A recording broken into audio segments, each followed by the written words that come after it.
Hello అండి.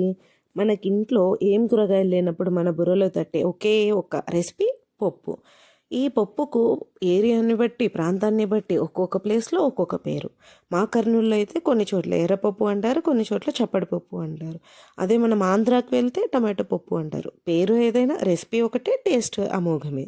దీనికోసం 1/2 glass కందిపప్పు తీసుకొని దాన్ని క్లీన్గా వాష్ చేసుకోవాలి. తర్వాత 1/2 గ్లాస్ కందిపప్పు కాబట్టి దానికి డబల్ అంటే 3 గ్లాసెస్ ఆఫ్ వాటర్ యాడ్ చేసుకొని కాసేపు నానబెట్టుకోవాలి.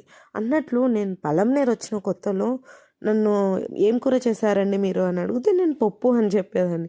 అరే ఏందిరా మీరు పప్పు ఎట్లా తింటారా రోజు ప్రతిరోజు పప్పే అనేవాళ్ళు.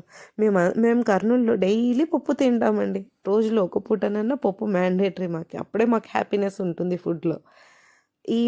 మనం నానబెట్టుకున్నాం కదా కందిపప్పు, ఆ కందిపప్పులో ఒక ఉల్లిగడ్డ, 2 టమోటాలు, 1 స్పూన్ పసుపు, 2 పిచ్చల సైజులో ఉన్న చింతపండు వేసి 3 విజిల్స్ వచ్చే వరకు స్టవ్ మీద ఉంచుకోవాలి. ఈ స్టవ్ మీద 3 విజిల్స్ వచ్చిన తర్వాత ఆవిరిపోయిన తర్వాత ఓపెన్ చేసుకోవాలి. ఆ ఓపెన్ చేసుకున్న దాన్ని ఒక్కసారి కందిపప్పు ఉడికిందో లేదో చూసుకోవాలి. ఒకవేళ ఉడకకపోతే మళ్ళీ కాస్త వాటర్ పోసి ఇంకొకసారి ఇంకో విజిల్ వేయించుకోవాలి. నాకు ఇక్కడ ఉడికిపోయింది.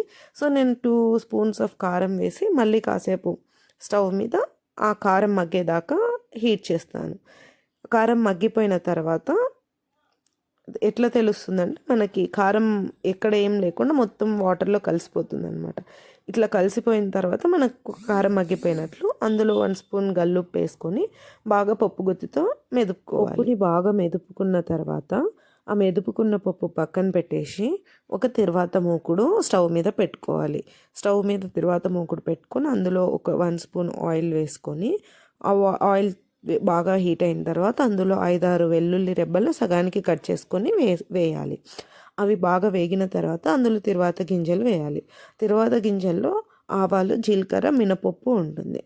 శనగపప్పు కూడా వేసుకుంటారు కొందరు. నేనైతే వేయను, ఇక్కడ లేదు. కావాలంటే అది కూడా యాడ్ చేసుకోవచ్చు.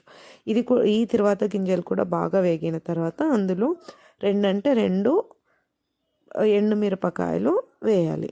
2 మిరపకాయలు వేసిన తర్వాత అవి కూడా బాగా వేగిన తర్వాత కొంచెం కరివేపాకు వేయాలి. నా దగ్గర లేపు కాబట్టి ఆ రోజు స్కిప్ చేసేసా. అవి కూడా వేస్తే మంచి టేస్ట్ వస్తాయి.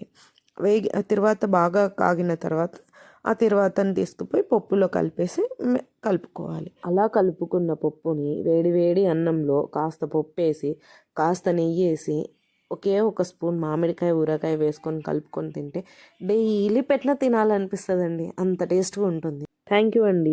Please like, share and subscribe.